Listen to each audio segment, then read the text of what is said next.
आज हम fifth semester fifth में फाइनल ईयर में एक अंतर्राष्ट्रीय व्यापार है चैप्टर 9। उसमें अंतर्राष्ट्रीय व्यापार और उसकी प्रवृत्ति के बारे में मुख्य रूप से एक प्रश्न पूछ लिया जाता है फिफ्थ सेमेस्टर में। उसके बारे में आज हम पढ़ेंगे, जैसे कि अंतर्राष्ट्रीय व्यापार क्या है और अंतर्राष्ट्रीय व्यापार की प्रवृत्तियों के बारे में बताएं। ये मुख्य रूप से प्रश्न पूछा जाता है फिफ्थ सेमेस्टर में सेक्शन डी में। ये 16 नंबर का प्रश्न है जो बच्चों आप इस तरीके से पढ़ेंगे। जैसे व्यापार का क्या मतलब है। व्यापार बिजनेस, इंग्लिश में हम इसको बिजनेस बोलेंगे, हिंदी में हम इसको व्यापार बोलेंगे। क्या है व्यापार? व्यापार एक तरह से तृतीय क्रियाकलाप है। तृतीय क्रियाकलाप का मतलब थर्ड एक्टिविटी। थर्ड का मतलब एक तो हम सीधा प्राइमरी एक्टिविटी करते हैं, ये जंगलों से फल फूल लिया है, अपने लिए यूज़ करा और अपना जो हमारी मूलभूत आवश्यकताएं, रोटी कपड़ा मकान, वो हमने अपनी आवश्यकताएं पूरी कर ली। लेकिन तृतीय क्रियाकलाप का मतलब हमने उसको संशोधित करके उसको और मूल्यवान बनाकर और बाजार में बेच दिया, उसको तृतीय क्रियाकलाप कहते हैं। तो अंतर्राष्ट्रीय व्यापार क्या है? तृतीय क्रियाकलाप है, जिसका मतलब है वस्तुओं और सेवाओं का स्वैच्छिक यानी अपनी मर्जी से आदान प्रदान करना। यानी क्या? व्यापार में हमेशा दो पक्ष शामिल होते हैं, एक विक्रेता और दूसरा खरीदार। तो व्यापार दोनों पक्षों के लिए समान रूप से लाभदायक होता है। लाभदायक दोनों के पक्षों के लिए क्यों होता है? क्योंकि एक को आवश्यकता की चीज़ मिल जाती है, एक के पास आवश्यकता से अधिक चीज़ है, उसको देके उसकी आवश्यकता की चीज़ मिल जाती है। तो अंतर्राष्ट्रीय व्यापार किसे बोलेंगे? व्यापार मुख्यतः दो स्तरों पे किया जाता है, जैसे राष्ट्रीय और अंतर्राष्ट्रीय। राष्ट्रीय का मतलब जो राष्ट्र से राष्ट्र में हो, और अंतर्राष्ट्रीय का मतलब जो एक राष्ट्र से दूसरे राष्ट्र में, यानी अंतर्राष्ट्रीय व्यापार उसे कहते हैं। तो विभिन्न देशों के बीच वस्तुओं और सेवाओं के आयात निर्यात को अंतर्राष्ट्रीय व्यापार की परिभाषा मानी गई है।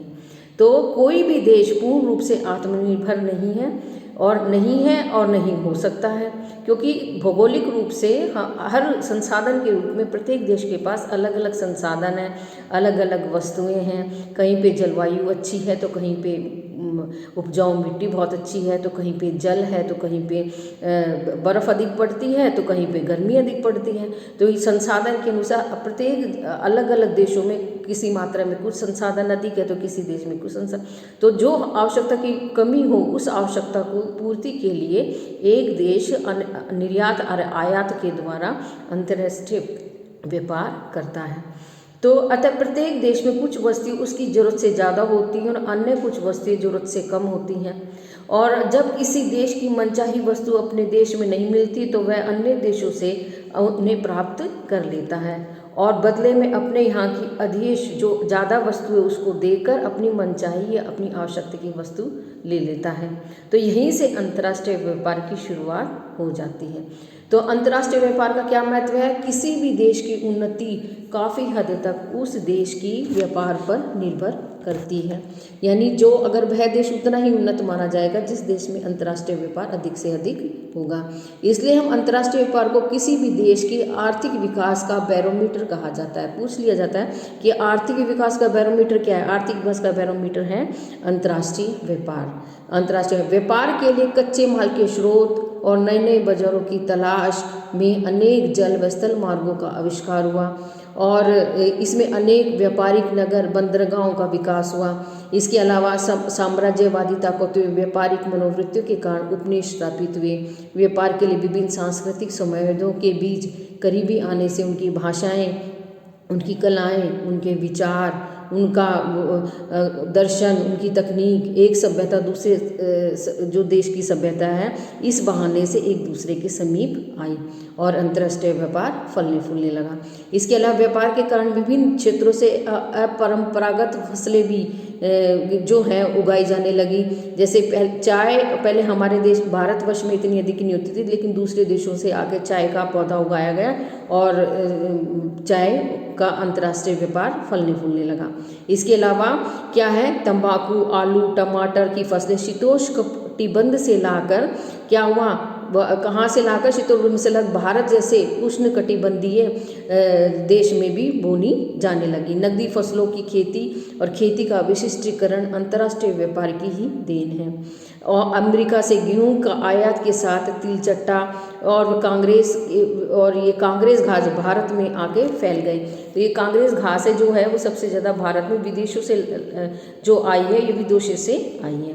तो अंतर्राष्ट्रीय व्यापार का मुख्य रूप से हम क्या अर्थ बोलेंगे, क्या परिभाषा बनेगी कि विभिन्न देशों के बीच वस्तुओं और सेवाओं के आयात निर्यात को अंतर्राष्ट्रीय व्यापार कहते हैं। विभिन्न देश यानी अलग अलग देशों की जो वस्तुएं हैं उनका आपस में आदान प्रदान को हम अंतर्राष्ट्रीय व्यापार कहते हैं। अंतर्राष्ट्रीय व्यापार की प्रकृतिबद्ध अनिवार्यता होती है और कोई भी देश पूर्ण रूप से आत्मनिर्भर नहीं हो सकता। यानी पूर्ण रूप से आत्मनिर्भर का मतलब कोई किसी न किसी चीज़ की प्रकृति के द्वारा ही कमी कर दी जाती है या जलवायु के द्वारा कमी कर दी जाती है, उस कमी को पूर्ति करने के लिए अंतर्राष्ट्रीय व्यापार किया जाता है। अतः प्रत्येक देश में कुछ वस्तु उसकी ज़रूरत से ज़्यादा है तो कुछ देश की ज़रूरत से ज़्यादा कम है।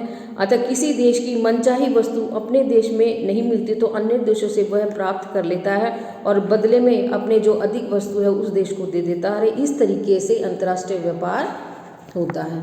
तो अब ये थी अंतर्राष्ट्रीय व्यापार की परिभाषा, जो पूछ लेते कि अंतर्राष्ट्रीय व्यापार क्या है। तो इसका इतिहास भी है कि भाई अंतर्राष्ट्रीय व्यापार कितना पुराना है, इसका क्या इतिहास है। तो इतिहास से तो हमारी जनजातियाँ जो पुरानी जो जंगलों में रहते थे पहले भी क्या करते थे कि भाई वस्तु के बदले वस्तु ले लेते, यानी उसके बदले कहते थे कि भाई हमें अनाज दे दो, उसके बदले में कोई चमकीला कोई पत्थर हो गया या महंगा पत्थर हो गया या सीप हो गई या बहुमूल्य कोई सोना चांदी, इस तरह की चीज़ें देकर उसके बदले में अनाज ले लेते थे जंगलों में रहने वाले। तो यानी व्यापार तो पहले भी होता आया, वो छोटे स्तर पे होता था। तो वस्तु की जो विनिमय है वो आज भी है। तो प्राचीन समय में व्यापार स्थानीय बाजारों तक ही सीमित था, क्योंकि एक तो वस्तु की लंबी दूरियां और परिवहन जोखिम भरा होता था। जो इतिहास के बारे में बता रही मैं कि इतिहास क्या था कि भाई पहले क्या था, एक तो सड़कें इतनी विकसित नहीं थी, एक इतना टेक्नोलॉजी इतनी विकसित नहीं थी, इतनी अच्छी सड़कें नहीं थी, और इस वजह से दूसरी मांग और अधिवेश दोनों नगण्य थे। उस समय यातायात और संचार के विकसित साधन नहीं थे, बैंक नहीं था, बीमा नहीं था, वित्तीय यानी पैसा भी नहीं था, पूंजी नहीं थी, और प्रबंधन का व्यापार का संगठन जैसी जो चीज़ें होती हैं वो भी नहीं थी। तो तब लोगों ने अपने संसाधनों का अधिकांश भाग भोजन और वस्त्रों पर ही खर्च कर देते, यानी जो बोया वही खा लिया और अब उसके बदले में अपने अच्छे कपड़े पहनने जो गए उन पे चीज़ों पे ही वो अपना खर्च कर देते थे। इसकी वजह से क्या हुआ, जो विलास की वस्तुएं जैसे आभूषण, महंगे परिधान, ये आपका सेंट, स्वास्थ्य के बढ़ाने वाली टॉनिक आदि का व्यापार धीरे धीरे बढ़ने लगा। लंबी दूरी के परिवहन का एक आरंभिक उदाहरण रेशम का मार्ग है। उदाहरण बताने की इतिहास में एक रेशम का मार्ग होता था जो 6000 किलोमीटर लंबा था और रोम को चीन से जोड़ता था, ये रेशम का मार्ग। व्यापारी इसी मार्ग पर चीन में बने हुए रेशम, रोम और ऊन और भारत की ईरान और मध्य एशिया के अंदरूनी भागों में स्थित स्थानों में बहुमूल्य वस्तु या महंगी वस्तुओं का आदान प्रदान होता था और इसी से अंतर्राष्ट्रीय व्यापार होता था इतिहास में।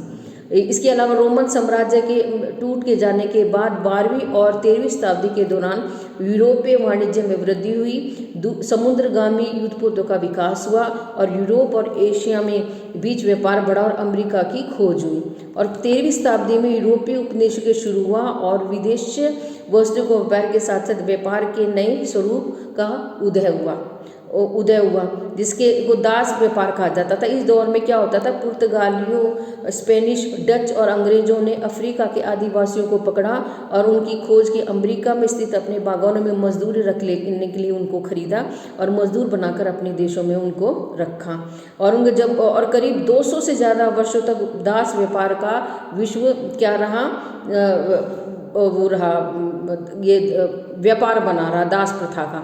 इसके बाद 1972 में डेनमार्क में, 1960 में ग्रेट ब्रिटेन में और सन 1918 में संयुक्त राज्य अमेरिका में दास व्यापार को बिल्कुल से पूर्ण रूप से प्रतिबंध लगा दिया और इस दास व्यापार को बंद कर दिया गया।